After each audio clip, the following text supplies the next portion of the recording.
Kita harapkan nantinya dapat memberikan semangat untuk personil Polrestabes Palembang. Dan selanjutnya kita akan meresmikan secara langsung dengan hand scanning yang akan langsung dilakukan oleh 1.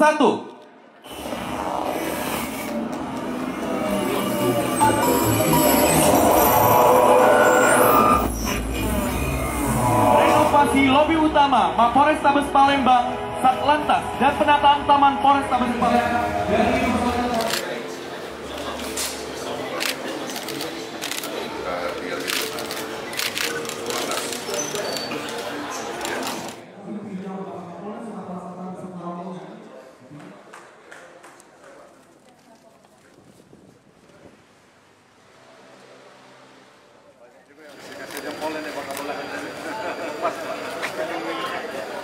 Satu, dua.